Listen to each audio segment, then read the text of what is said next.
યમરાજજી પધારી રહ્યા છે.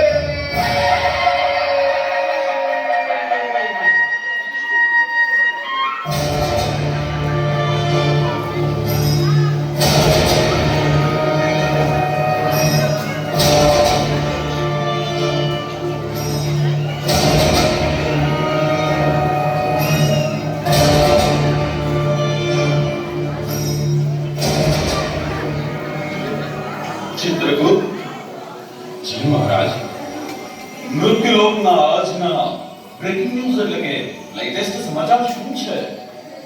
Breaking news પર તો મહારાજ આપણા કાબેલ યમદૂતો આ મૃત્યુલોકમાંથી અવનવી અનેક વેરાયટીઓ લઈ આવ્યા છે. હા મહારાજ. બહોત ખૂબ, બહોત ખૂબ. તો ચિત્રગુપ્તજી, રાહ શેની જુઓ છો?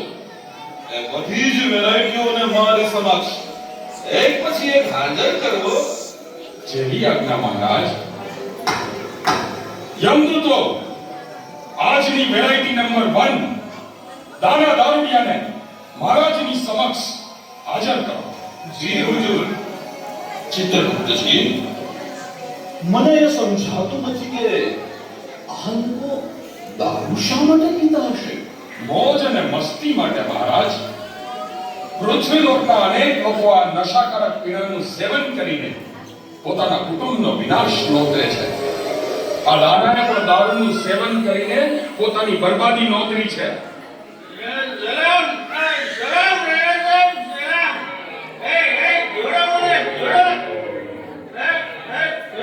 છોડી દો એને.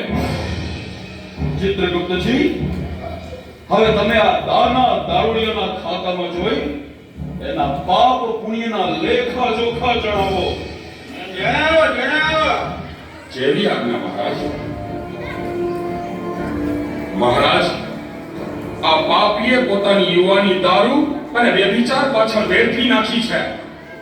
દેશી અને વિદેશી દારૂનો તે હૈર બંધાણી હતો.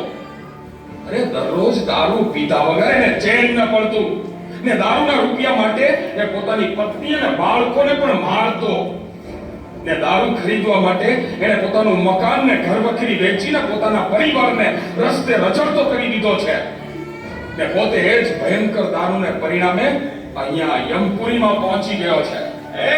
મારી મેળા નથી એવો કરાય. આ લોકો મને કાંદા પકડીને બનાવીને બેસી રહ્યા છે. આ મારા લોકો, મારા જ્યાં લોકો, હું તો મોજથી બેસતી દારૂ પીતો નથી. આ લોકો મને કાંદા પકડીને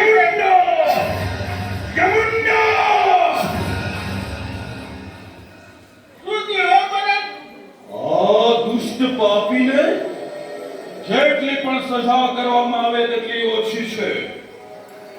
યમદૂતો, લઈ જાઓ આ દુષ્ટને. એને છાલ સાથે બાંધીને મીઠામાં બોળેલ ચાબુક વડે ફટકારો.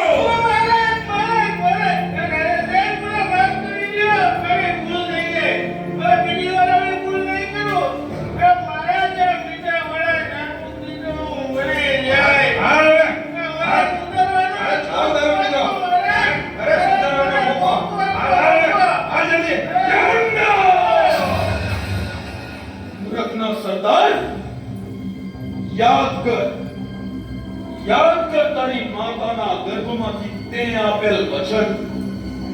તે દિવસે તે કહ્યું હતું કે મને એક મોકો આપો ને તને મેં એક મોકો આપ્યો.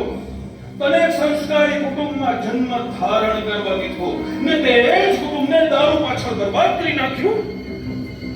તેમ છતાં હજી તારે એક મોકો જોઈએ છે. શરમ નથી આવતી? બીજો મોકો માંગતા? આવો બીજો છે દારૂ લઈ લો. બસ બીજો માફ કરી દો મહારાજ. માફ કરી દો મહારાજ. ચાલુ છે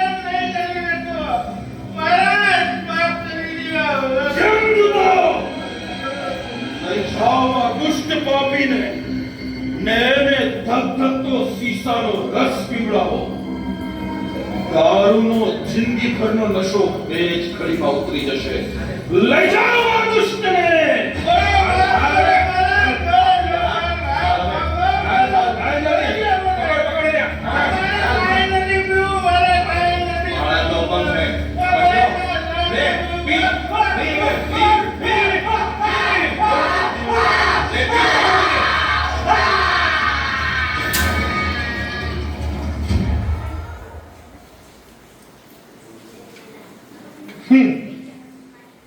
માણસ જેવા કર્મ કરે તેવા જ ફળ તેને મળે.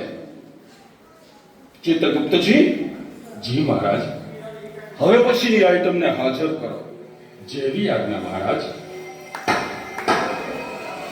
યમદૂતો, કાળિયા ચોરને હાજર કરો. જી હુજુર. આ કાળિયા ચોરની શું સ્ટોરી છે ચિત્રગુપ્તજી? સ્ટોરીમાં તો એ બહુ મોટો ખેલાડી છે મહારાજ.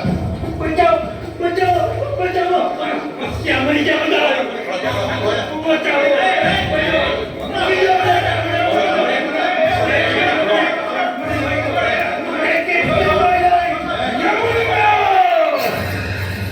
યમુંડા! ચૂપ! આ શું કબડ્ડીનું મેદાન છે? બેસી જા શાંતિથી. ખબરદાર જો દોડાદોડી કરી શકો. ચિત્રગુપ્તજી, આ ખેલાડીના પરાક્રમો જણાવો. જેવી આજ્ઞા મહારાજ. આ પૃથ્વીલોકનો રીઢો ચોર છે. એને નાની ઉંમરથી ચોરી કરવાની ટેવ પડી ગઈ હતી. પહેલા ઘરમાં અને નિશાળમાં નાની મોટી ચોરીઓ કરતો, ને પછી યુવાન થતા એ મોટી મોટી ચોરીઓ કરવા માંડ્યો. ગરીબ અને નિર્દોષ લોકોને છળ કપટથી લૂંટતો, ને પૈસાદારને છરીની અણીએ. શું વાત કરો છો? ને હા મહારાજ, આ ઢંગ ખેલાડીએ ભગવાનના ભક્તોના હૃદયને પણ ઠેસ પહોંચાડી છે. એમ? કેવી રીતે? ભગવાનના મંદિરને લૂંટીને. યમદૂતો, આ દેવ મંદિરોના ચોરને ઊંધો લટકાવીને ચાબુકથી ફટકારો.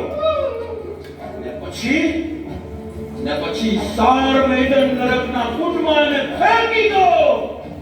ભલે વર્ષો સુધી સળ્યા કરે. જાઓ, લઈ જાઓ આ કાળદુખાને.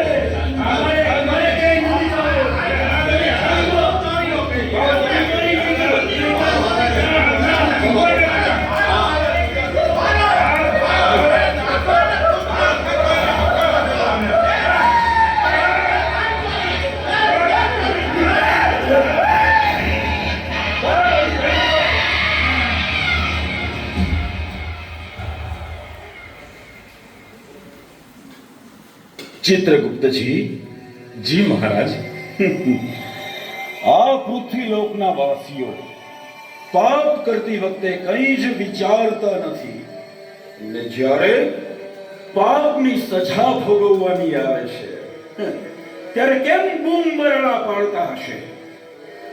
મહારાજ, એ લોકો તો કાયમ એમ જ કહેતા હોય છે કે જેવા પડશે તેવા દેવાશે. ગમે તેવા આડા અવળા કર્મો કરવામાં એ લોકો ક્યારેય મૃત્યુ પછી શું ભોગવવું પડશે એની ચિંતા કરતા જ નથી. બસ વર્તમાનમાં જેટલા થાય એટલા જલસા કરી લેવા એ જ એમનો મહામંત્ર છે. દાખલા તરીકે આ વાઘજી વ્યસની. વાઘજી વ્યસનીને હાજર કરો. જેવી આજ્ઞા મહારાજ. સાચું કહું ચિત્રગુપ્તજી, આપણે સજા કરીને થાકી જઈએ છીએ, અને છતાંય આ પૃથ્વીલોકના વાસીઓ નઠારા કર્મો કરવાનું છોડતા જ નથી. એ માચીસ છે, માચીસ. જોયું મહારાજ, જે વ્યસન પાછળ પોતાનું આખું જીવન બાળી નાખ્યું એ અહીં આવીને પણ હજુ માચીસ માંગે છે. મહારાજ, આ માણસ નાનપણથી જ તુલસી, વિમલ ને માણેકચંદનું સેવન કરતો હતો, ને એને લીધે જ. એક મિનિટ ચિત્રગુપ્તજી, શું થયું મહારાજ? સૌ પહેલા મને કહો કે આ તુલસી, વિમલ ને માણેકચંદ કોણ છે? મહારાજ, આ બધા ગુટખાના નામ છે. ગુટખા? એ વળી કઈ બલા છે?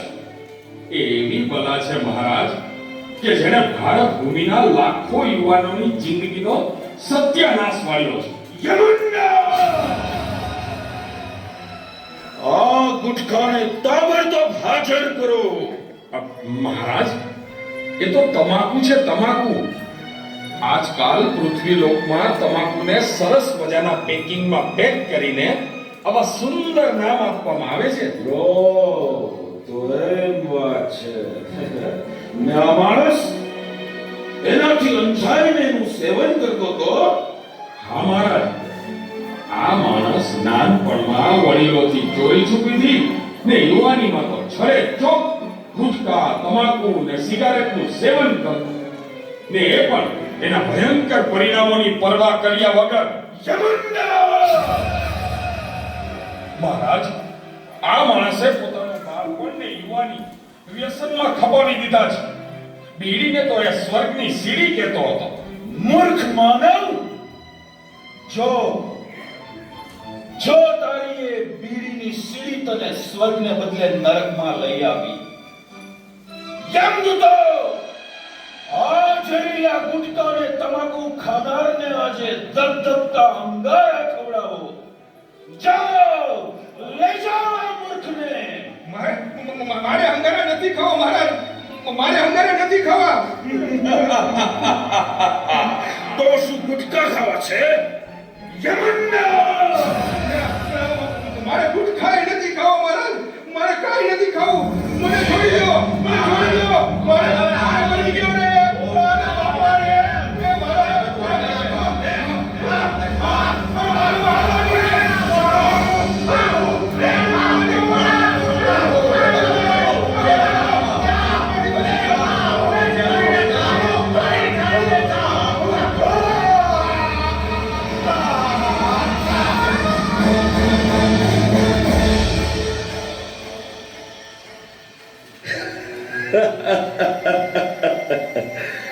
ચિત્રગુપ્તજી, કેવા કેવા વિચિત્ર લોકો છે આ પૃથ્વીલોકમાં.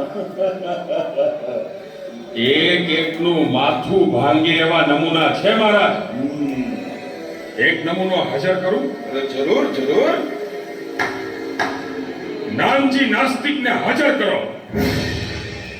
કોણ યમરાજ? કેવો યમરાજ? હું કોઈ યમરાજ બમરાજથી ડરતો નથી. અરે યમરાજ તો શું, હું ભગવાનથી પણ ડરતો નથી. બતાવો ક્યાં છે યમરાજ? યમુના! આવો થશો તો હું કઈ ડરી નહીં જાઉં, સમજ્યા? જોયું મહારાજ, આ નાસ્તિકને કોઈની બીક નથી, સાક્ષાત ભગવાનની પણ નહીં. એ કહેતો ફરે છે કે ભગવાન ભગવાન જેવું કંઈ છે જ નહીં, જીવ જ શિવ છે. ને વેદ, બ્રાહ્મણ, સાધુ, સંતો વગેરેની કાયમ નિંદા કરતો, ને ભગવાનની ભક્તિ કરતા લોકોને ત્રાસ આપતો, ને અભિમાનથી છાતી ફૂલાવીને બધાને નપતાઈથી કહેતો ફરતો કે નરક બરક તો કંઈ છે જ નહીં. યમપુરી, યમદૂતો ને યમરાજા તો લોકોને ભરમાવવાનું સાધન છે. આટલું અભિમાન! યમુના! જો યમપુરીનો યમરાજ તારી સામે ઉભો છે, તારો કાળ બનીને, ને આ રહ્યા 64 કરોડ યમદૂતો.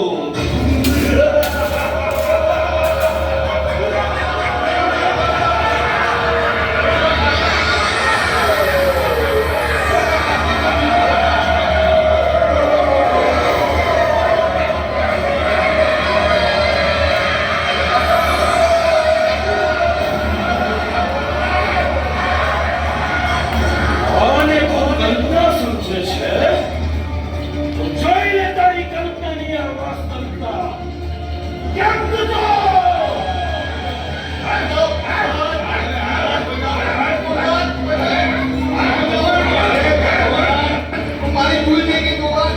હે યમરાજા, મને માફ કરો, બચાવો, મને બચાવો.